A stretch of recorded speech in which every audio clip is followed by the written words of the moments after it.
જય શ્રી કૃષ્ણ, કેમ છો? આજે આપણે ખીલ વિશે વાત કરવી છે. ખીલ એટલે ચહેરા ઉપર થતી ફોડલીઓ.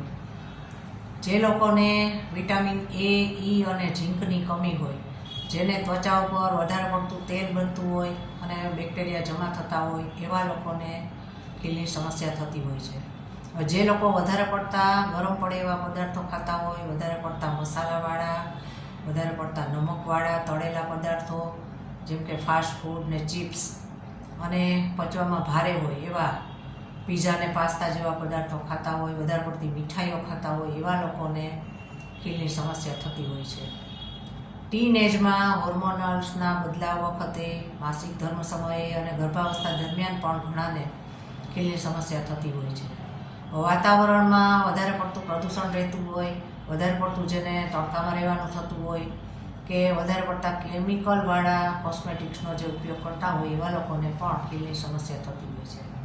આ ખીલની સમસ્યાને મટાડવા માટે આપણે કેટલાક ઘરેલું અને કુદરતી ઉપચાર કરવા જોઈએ. સૌથી પહેલાં તો ખીલની સમસ્યા મટાડવા માટે આપણે શરીરની આંતરિક શુદ્ધિ કરવી જરૂરી છે. કબજિયાત રહેવા ન દેવી જોઈએ. જો જેને કબજિયાત રહેતી હોય તો એણે રોજ રાત્રે ત્રિફળાનું સેવન કરવું જોઈએ.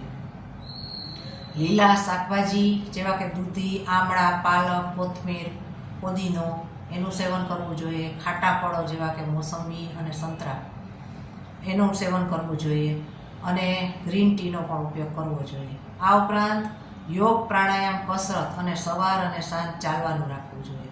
એનાથી આપણું પાચન તંત્ર મજબૂત થાય છે, શરીરમાં ગંદકી જમા થતી નથી અને ખીલની સમસ્યા મટે છે.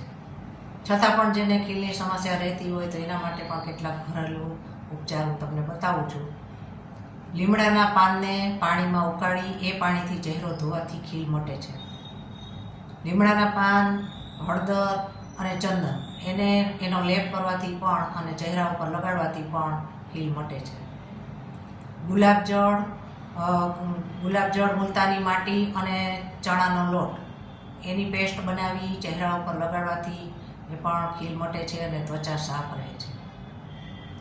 કાચું દૂધ અને ચણાનો લોટ મેળવી એનો લેપ ત્વચા ઉપર લગાડવાથી પણ ત્વચા સાફ રહે છે અને ત્વચાની ગંદકી દૂર થાય છે.